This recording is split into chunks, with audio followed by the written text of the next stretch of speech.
Hello, everybody. Welcome to the Communication 24/7 podcast, where we communicate about how we communicate.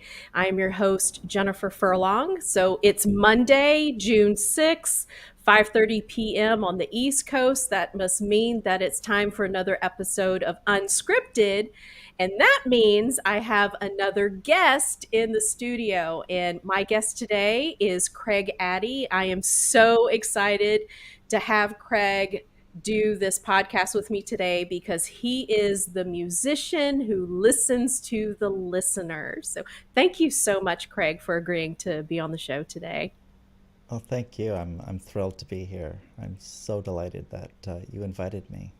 Yeah. So we're going to have so much to talk about. I'm a huge music fan in general, and I love that we're going to be able to have a conversation about the intersection of communication and music.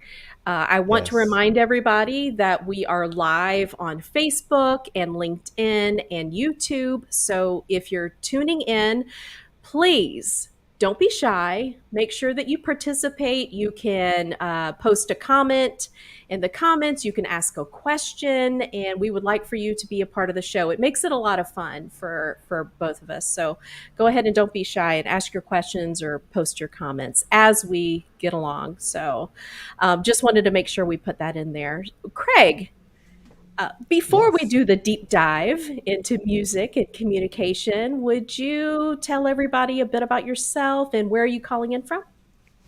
I'm calling in from Vancouver, British Columbia in Canada. And I've lived here all my life, all 60 years of my life. I'm a rare original in Vancouver. It's very rare to meet someone who was born here. And so that's where I come from. And yeah, I'm Craig Addy. I'm a musician and a composer. And I have a passion for healing and nurturing people with music.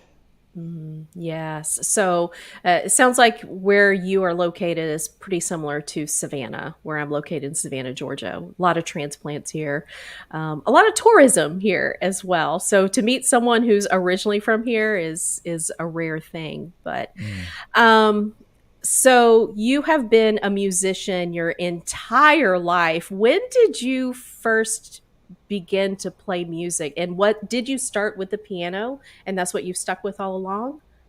Yes, I started with the piano. Funnily enough, I'm sure I've asked my mother this. When did I start lessons? I'm not good with remembering childhood I think I was around 5. I was around Oh. 5 or 6, which is actually late in the world of Mhm. classical music. Mm. Um, they start some kids off when they're like 3, you know. Right, right. But yes, I took a shine to the piano. I tried other instruments over the years, but the piano is my thing. I'm Mhm. still busy trying to figure out how to play the piano as well as I know as possible. I don't think that will So ever end. were you a natural talent though, or did you have to really work hard No, to I get to definitely the wasn't level a you are? natural talent. I did not Mm. show up as a Mhm. prodigy of any sort whatsoever. You wouldn't know that to listen to you now because I can tell you it's absolutely just beautiful, the music that you create. And I wanted to remind everybody also because Craig is going to play something for us later on. So make sure you grab a warm blanket and have some tissues maybe nearby because it's absolutely gorgeous, so incredibly beautiful. The music that you produce. So you weren't the child prodigy, but you put in some time, obviously. Yes. Yeah, and you know, they have, there's a lot of gathering evidence to show that the thing that makes the difference is doing the work, doing the practice. Mm. And Mhm. I think anyone who's, got a proper head on their shoulders could become good at anything if they set their mind to it. But you have to want to. I think that's the tricky bit. Right. What compels you to do the work? And I just loved the piano. I just loved it. So that's what kept me doing it. Yeah. It is that you have to have that stick intuitiveness in order to Yes. get to a certain level, right? And you mentioned earlier that you're still practicing. I like to say practice does not make perfect; it makes better.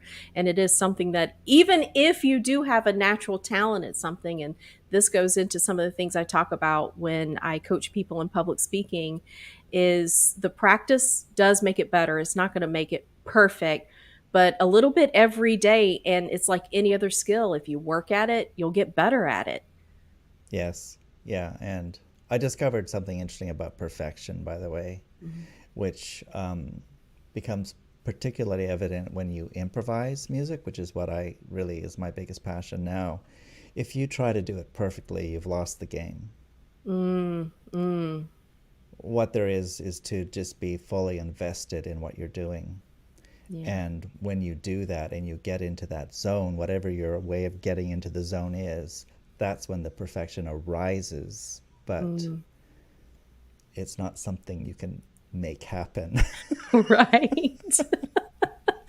And the thing is we don't connect to robots, right? We connect to each other as human beings, and it's Yes. the imperfections that we can relate to. Yeah. Yeah, for sure. Yeah. Now, let's talk a little bit about music and its connection to communication, because I know, from personal experience, when I was growing up, my dad was a drummer in a rock band. And I remember going to the places where they were practicing during the day. And I would sit at the little bar and, eat goldfish crackers and drink a soda and Yes. listen to the band in the background. So when I hear music within, I'd say, the music from the late 80s or late 70s, early 80s, it always brings me back to that time. And I always get these feelings of just, nostalgia, and just kind of Yes. smile, because Yeah. it was such a great thing for me to be able to witness. And his was a cover band, so they would play a lot of songs that were, popular on the Yes. radio at that Yes. time. Um, how is that for you as a musician? Because I know you probably have such a huge library of songs that you have fallen in love with over time. Are there any particular songs that do that for you when it Oh my comes on the goodness. radio? You just kind of get a smile and it takes you back. I think there is something about those years in high school, in your Hmm. teens, whatever you listen to then, that's the nostalgia stuff for so many of Hmm. us. So, I was around when Pink Floyd, Yes. Dark Side of the Moon. I didn't listen to a lot of rock music, but, Hmm. Billy Joel, I was like wild about Billy Joel then, Yeah. and Elton John. Whenever I hear those All the songs, piano even though guys. yeah, well, but whenever I hear that music, it just takes me right back. That nostalgia you're talking about. But I don't spend a lot of time listening to that music anymore. Mm. But when I do, I love it. Yeah. I saw Yeah. Pink Floyd in concert in the early 90s when they came to DC, and it used to be RFK Stadium. And I will have to say, that's probably the best concert that I've ever been Mm, to. That was yeah. amazing, just so incredible. But, not just rock and roll music, but I remember when I was in high school, that's when first started noticing in the movies that I would watch, I would take note of the score Yes. and the connection between the music and the emotions, that are going on in the scene. And when I watched the movie Glory, if you remember that movie from I think it was what, early, maybe late 80s, early 90s, when Glory came out, and I think it was James Horner that composed Yeah, the he was score good. for that. Very good. Oh, it was the Yeah. first time that I actually cried because of the song Yeah. itself. Yeah, such a huge connection, with what it was communicating. How was that for you as a composer? How do you, I'm just so curious about that process. It's such an amazing talent to me that you can just create music that others like myself would be able to listen to and just begin shedding tears because it's Yes. so. I mean, do you have, is that like the end goal? How do you go, what do you Yes, do yeah, as a it's composer? it's definitely, one profession where your goal is to make people cry. Got it. Yes. Yes, Aced I it. want to Yay. break your heart. But I think we all know that by and large that's a positive Oh yeah. Yeah. experience. Like it's a release of something. Hmm. It just lets that out, and so I wouldn't wish that on someone if it was not a positive experience. Yeah. Yeah. But The how do movie that, do you yeah. have a particular, when I teach public speaking and we're specifically talking about persuasion, I will tell my students, think about how you want your audience to feel in this moment of your talk. So think about the words that you can use to connect them to that emotion. Do you want them to feel angry or sad or hopeful?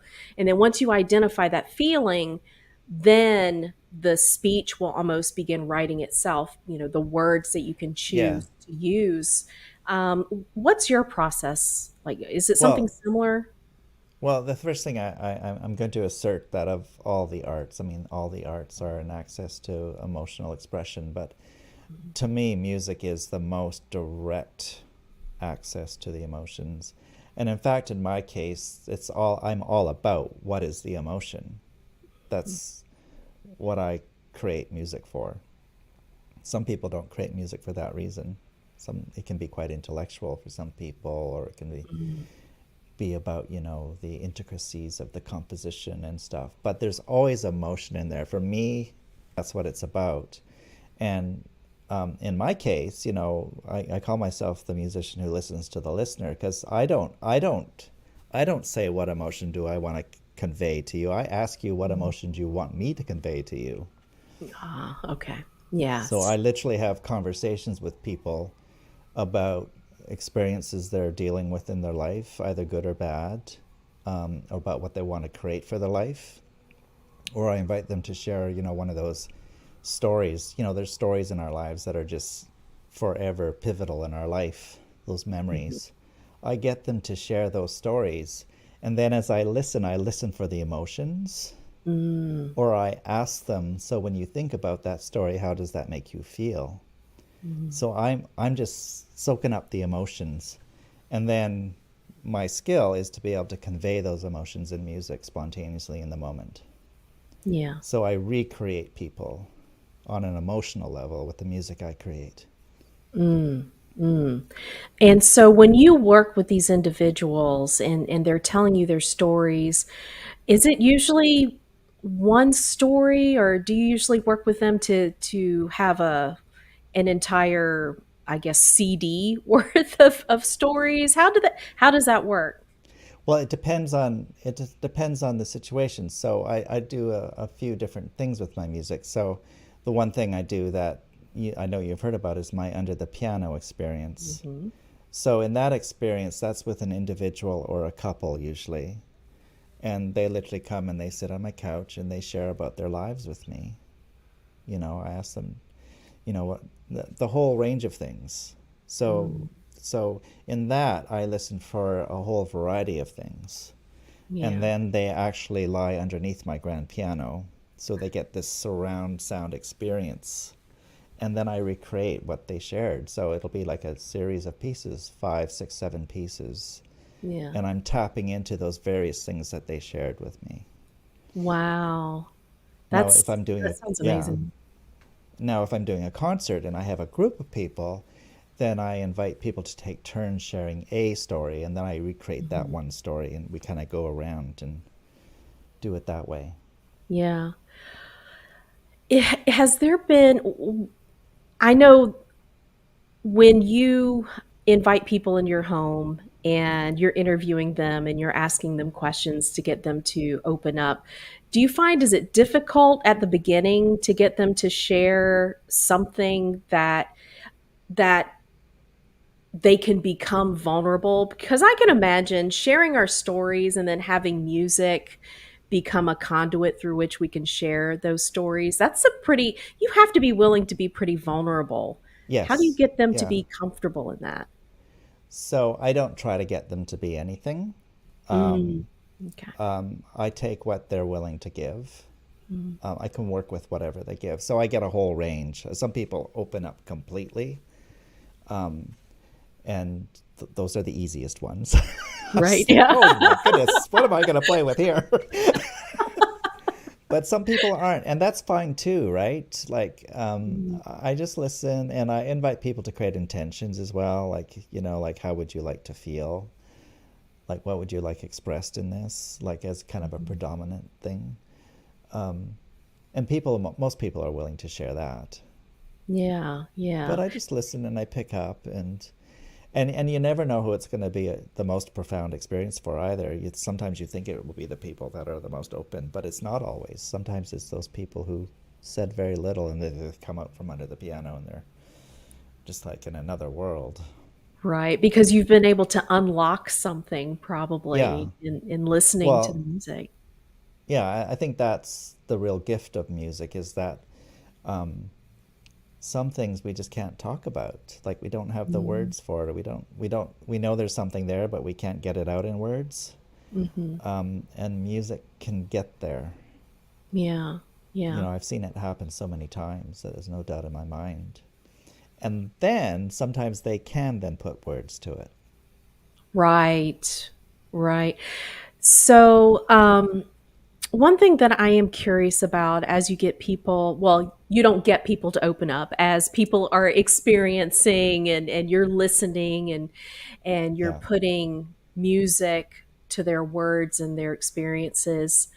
Has there been a particular experience for you that has stood out, in terms of someone who has come to see you to put music to their story and it just ended up being, I don't know, maybe it was therapeutic or life-changing, or do you have, or are they all pretty similar in that they're Oh all no, no, amazing they're experiences? they're everywhere from profound and cathartic to that was fun.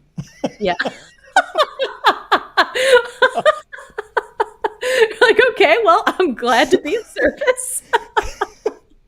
You're I've welcome. never I've never had anyone say that it wasn't a pleasurable experience. That much I Right. can say. Well, actually, I Yeah. correct. There was one time. There's been one time I was doing a session, a couple were there, and halfway through the session, the fellow got out from under the piano. I'm going, "What? This has never happened before." Just kept letting it go because she was still under there. I had to keep going. Well, here's what I learned from that. Do not come for an under the piano session if you have a hangover. Oh, okay. Yes. It might not. Yeah, that's not a good idea. Not at all. Oh, was she mad at Well, him when he got out no, from the no. piano? Yeah. No? At least not in my presence she wasn't. Right? Then Yes. that's gonna be a whole new Yeah. score that Yeah. you'd have Yeah. to write for them as they get into this argument. Yeah. But over on the other side, so yeah, there have been a number of sessions that were very memorable for me. Yeah. Um, I don't know which one I should share. Um, well, there was one a woman referred a person visiting from back east to come for a session with me. I didn't know anything about her, but she Mhm. came and she sat on my couch and she really opened up. And she had lost her husband and her Mhm. son in the last year. Mhm. And then she had turned to alcohol and basically become alcoholic just to numb the pain. You Right. know, and I'm not a therapist, so I don't do anything with Mhm. stuff. I just listen. I Yeah. just listen. And then she got onto the piano and I played and it was literally cathartic for her. I bet. Like she came out transformed. I bet. So for some people who are grieving, Mhm. it's pretty major. There was another lady I was working with the BC Bereavement Helpline for a while, and they would occasionally send someone. And this lady came, and she'd been grieving for 10 years, and she sat in my Mhm. chair there, and it was just so dark. She was so sad. And she left. She was just like, just full of life and delight. Oh, wow. Yes, it The was like, transformation. yes. Is this the same woman that walked in here? Now you're leaving. That Yeah. must be Yeah. such a great feeling for you, though. It I mean, I know is. you're It not a is. therapist, but you're helping these people heal. Yeah, I say I'm not a therapist, but there's no question that this is therapeutic. Yeah. Yeah. Absolutely. And I mean, everybody, I don't care who you are and what kind of music that you're into. I'm sure everybody can agree that the music we listen to has an impact Oh on our yeah. emotions. And it's such a wonderful way for us to express things, like you said earlier, that we may not necessarily be able to or even ready to express. And I imagine a lot of that happens Yes. when you Yes. listen to these Yeah. conversations or listen to these stories. Maybe at the time they're not ready, but then as they continue to listen to you play, Yes. they're Yeah. ready. And also amazing things with pregnant mothers. Mm, Um, because that baby, they always have them come in their third term because the baby has hearing at that point. hmm. Um, and they're having that experience. The babies are dancing around and responding to the music big time.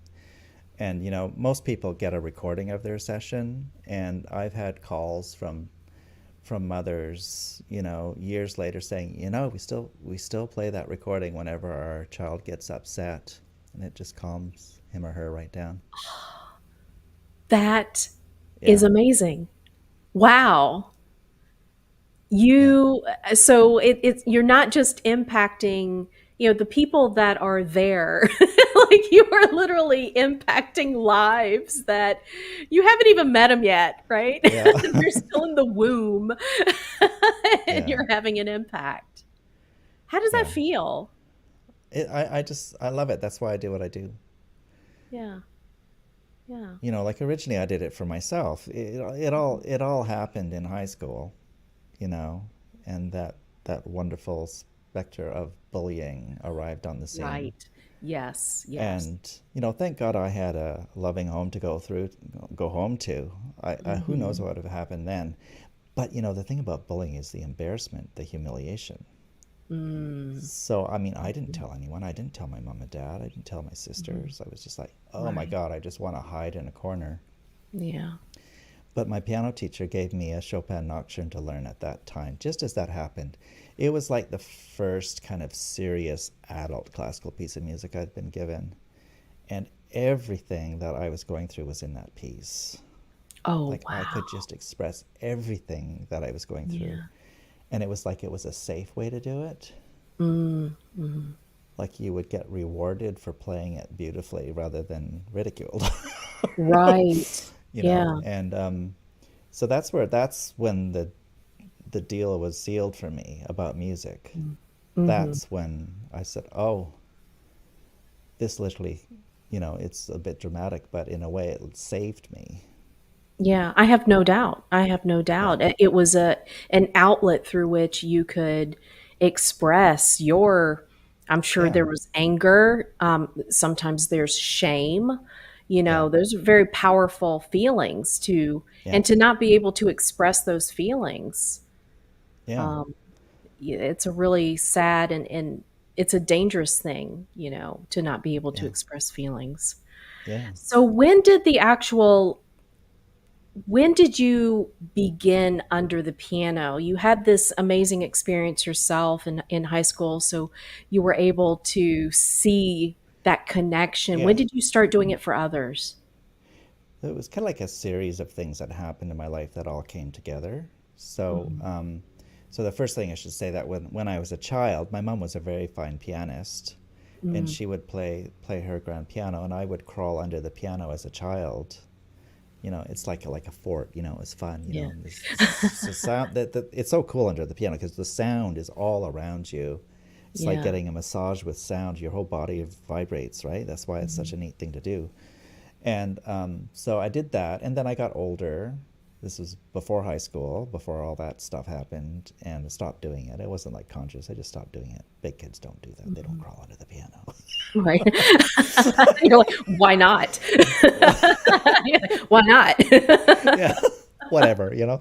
So, so the other piece to learning that Chopin was that my piano teacher would have this very elaborate. She had a lot of students. She would have this big, recital at the end of the year, Hmm. and she had a big house, and she would get all these chairs brought in, and there'd be scores of people. And I went and I played my Chopin Nocturne, and discovered that it really moved people. Like people came up to me and expressed that, and that's when I realized, oh, it's not just for me.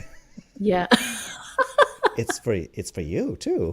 Right. Yeah. So Yeah. that was like the beginning of the aha. Oh, I Mm. can nurture and heal other people with music as Ah, well. So yeah. those are the kind of the seeds to the whole thing that happened. Then I Yeah. went to music school and I did a traditional classical music degree, and it was all very, I wasn't, people didn't know I could improvise or anything. That was just something I did for myself. And Right. I got through that, and I got through to the other end, and I didn't know what I wanted to do with my music. So I started up a graphic design and printing business with my dad, which lasted for 10 years.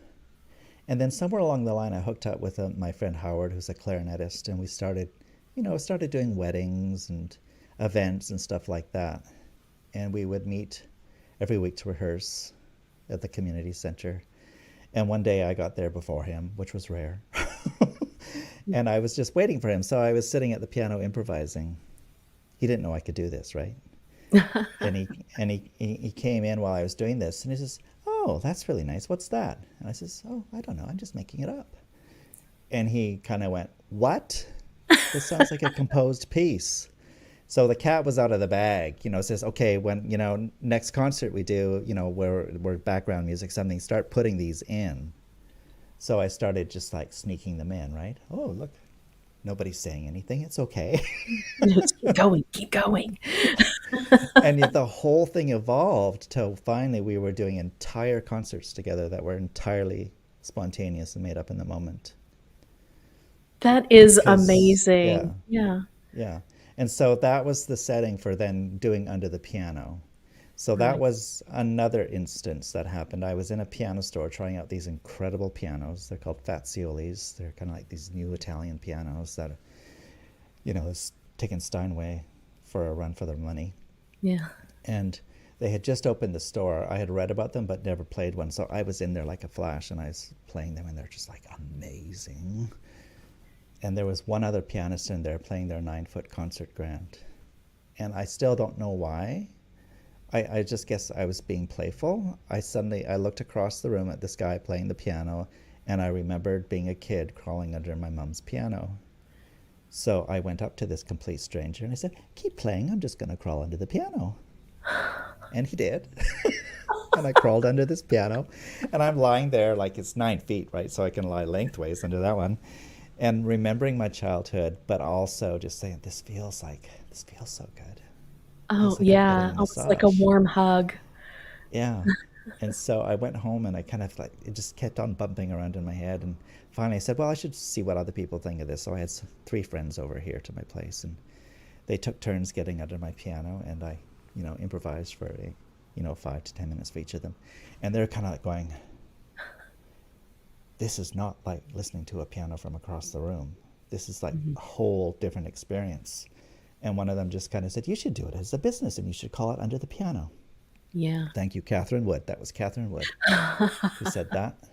And so I've been doing it since then. It's been about 12 years now, Yeah. and I love it. I mean, Right. I bet. I bet because yeah, you're able to connect on such a not just an emotional level, but this is something that type of a connection where you actually see people. You really see who they are, and you're able to look into what are they feeling? What are they what are they Yeah. experiencing, on that emotional Yeah. level. And we have a couple of people who, Lorinda, she's watching on LinkedIn, and she's made some comments about music calming the soul, and taking in the music that emotions can speak. And Yeah. she says that nice calm voice, so she likes your voice as well. Yeah. And hey, what's up, Wade? Fantastic interview. Thank you. Thank you. We're glad you joined us. We're glad that you're enjoying this, Wade. Hi, Wade. Yeah, so you've been doing this for about 12 years Yeah. now with the The with other the piece I want to put in that's just unique about this experience is yeah. when you're a performer, it's like you on the stage and the audience over there. Mhm. But when you do under the piano, they're under the piano. It's almost like a it's not almost. It is like a co-creation. Right. Like we're in this together. There isn't this experience of playing for someone over there. We're here together. Yeah. Yeah. Yeah, And and that's what really a magical. powerful thing. Yeah, what Yeah. what a powerful thing. That is absolutely amazing. You had mentioned earlier that music can be so impactful, especially when you're doing grief work or you're helping others grieve, through Yeah. processes. And we can grieve over, I mean, of course, we grieve over lost loved ones. We grieve Yeah. over major events, like the school Yes. shooting that just happened. We Yes. grieve over major life events, being Yeah. And I'm a cancer pets. survivor, so Yeah. that Yeah. the life that you had is changed forever. So there's a certain Yes. amount of grieving that happens Yeah. with that as well. Um, when you work with people who are having to grieve, do you have to separate yourself emotionally from that, or do you ever find that as the composer, you begin feeling it with them at the same time? Because I imagine, kind of like a doctor, it would be difficult for me to manage all of these emotions from all of these different people. Yeah. I think as a musician, performer, you kind of learn to balance that, Hmm. especially if you're a singer. I mean, Yeah. you just can't do your job if you get overwhelmed by the emotion. Right. Yet at the Yeah. same time, if there's no emotion there, you're not doing your job either. So Yeah. it's kind of, it's not like it's conscious, Hmm. but there is that balance that you kind of create. That's Yeah. my experience of it. Luckily, as a pianist, I can permit myself to get emotional. Once in a while, that has happened. Hmm. Not like I'm breaking down in a pool of tears, but, there have been occasions where something's going on here Hmm. that's really, really deep. Yeah. That impacts me. Actually, once it happened with a person dealing with fourth stage cancer, Mm. and I didn't know she had fourth stage cancer. Her friend brought her. And I still remember the end of that session kind of getting a little choked up, like, what's Mm. going on here? And at that point, I didn't know she had cancer. She didn't tell me that. Wow. um, but then she came out from under the piano and she said, "Thank you for getting me out of my body." And I kind of go, "Okay, that's an interesting statement." Mhm. And then she explained that she had fourth stage cancer and she was having to take morphine constantly to deal with the pain. And for that session, she was totally free of the pain, you Wow. know? So Yeah. that's what it was. Like, I get emotional. Yeah. Right? Yes. Yeah. Yeah. So many amazing stories. You have met so many people, and you're just a permanent part of their journey. That has to be an incredibly amazing feeling to know that they are forever changed, after they leave your Yeah. studio, and having this experience, that's something that they will carry with them for the rest of their lives. And Yeah. obviously, you carry it with you for the rest of yours as Yes. well. You've made Yes. a connection, this intimate connection Yeah. that they have with Yeah. you It's, that they it's, probably will not have with anyone else. yeah, it's really it's a true gift for myself that I get to do Yeah. this. Yeah. I Um, bet. I yeah. bet. Um, So tell us about, since we're talking about grief, I know that you have a big event coming up. Yeah. And why don't you say a little bit about that event for Yeah. anyone who's And listening? yeah, I think to before I say that, also one thing I haven't said is that Mhm. when COVID came along, I stopped Oh, doing under the piano for right. like a whole year, and I stopped teaching. I have a few students. I stopped everything, and so Mhm. I went online like we are now, Yeah. and started doing concerts online. And I had all kinds of opinions about that. Given the experiences I'm having with under the piano, well, it's never Mhm. going to be anything like that. But I undersold myself because the physical experience is amazing, but an equal, if not larger piece, is the recreation of people's emotions, and that does work online. Mhm. That does go across the screen. So I started doing all these online events, and so I have met up with a death doula named Karen Mikas, and she's like a registered nurse for 24 years, and she's trained herself in having conversations about death and grieving. And so we're creating this event called Reflect, Remember, and Renew on June Mhm. 12th. And I just don't know what's going to happen. It's going to be amazing because Mhm. she has that gift of guiding that conversation about a very sensitive, intimate, private conversation. Mhm. And I'm going to sit there and I'm going to listen, and then I'm going to recreate what people share with music Wow. as we Yeah. go. Yeah. That is such an important thing that you just said. The emotions and the storytelling and the sharing of everything transcends. This is such um, the conduit that we're using right now. We're online, we're seeing each other, we're hearing each other, Yeah. and I'm so glad that you were able to offer that gift online because you're right. With Yeah. COVID, everybody was shut down and we were all separated, for so Yes. long. Um, have you had people coming back in physically to do A under little the bit. piano I with it you now? just I've been cautious about it, not so much for my own well-being, but I have aging parents. My dad's 96, Hmm. my mom's 90, and every time I think of going over there and taking something into their home, I just Right. go, Yeah. You no. think twice. So, Yeah. I'm still Mhm. being pretty cautious. I can do under the piano sessions and practice distancing. So I've started doing them again, just a handful. But it's time to get the marketing gears back in order and That's letting right. people know, yeah, you can come. Or if you're on the other side of the planet, you can do an online version. That is the beauty of, Yeah. if there has anything that has come out of all us all being separated for the past Yeah. 2 years is we've all become more comfortable with using online, as a mechanism to communicate with Yeah. one another. And Yeah. you now have the opportunity to impact lives Yeah. all over Yeah. the world. That's I know. amazing. Yes. Yeah.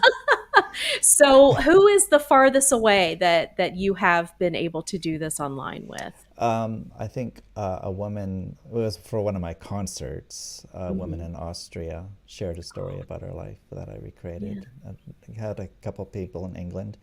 I've Yeah. done online under the piano sessions for people in New York. Um, where else in the States? I forget where people live sometimes. I think Massachusetts, is that how you say it? Canadian, I don't know all my Massachusetts, yeah, states. yeah. That's up there in the north. Some Yeah, Yankees up there, right? yeah. Yeah, and quite a few That's people on the amazing. West Coast, Mhm. are fans of my music and they come on events and stuff with me. So Right. Yeah. That's fantastic. Would you like to play something for us sure, right now? absolutely. So what would you like to create? Hmm. That's an excellent question. I don't even know how to answer that question. I guess this is kind of what you go through, right? When you Yes, when somebody yes. walks in and you're like, "What would you like to create?" And they're like, "I don't know." Well, how would you like to feel? Um, Today has been a very trying day, so I would like to feel hopeful. I would like Mm-hmm. to feel that, you know what, tomorrow is a new day, and that means we have whole new possibilities. And yeah, yeah. Okay. And when you feel hopeful, um, what is that like for you energetically? Is it like feeling at ease or is it feeling energized? Like, I feel energized. When okay, I see something, if I start getting ideas and I can see some steps that I can take, I get energized. I get into the zone and I'm in my happy place. okay, okay, Yeah. okay. So we'll start off with a little bit of the trial and then we'll go into the Mm, energized. okay. Yeah. Okay.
Wow.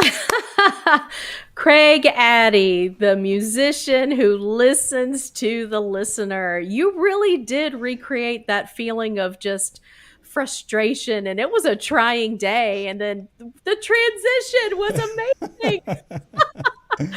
That was so fun to watch and listen to. Wow, I do feel energized now. How do Great. you do that? How do you do? It's You do it magic. over and over and over again. It's magic. Like, I'm getting tears in my eyes. Like, you just overwhelm me. You really do, Craig. You overwhelm me. So how do people contact you if they want to have this experience that I just had, and look, it was like a total of just what, a few minutes. And look at me. I mean, I'm energized. It was absolutely amazing. How do we get in touch with you? Easiest way is to go to my website, which is craigaddy.com, and you can find pretty much everything there. If you also want to connect with me on social media, go to my direct.me/Craig Addy, and that lists my websites, all my social media, and various other ways you can connect with me.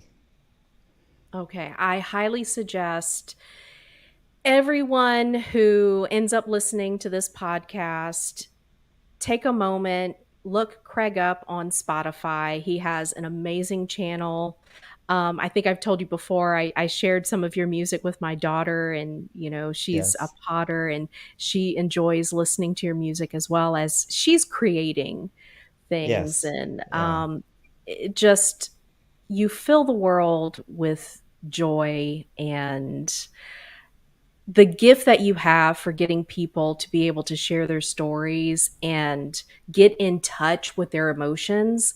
That is such an amazing gift, Craig. I really am awestruck. I'm so thankful that you are here and that you're sharing your gift with the world. It's absolutely amazing, fantastic. Oh, well, thank you, Jen.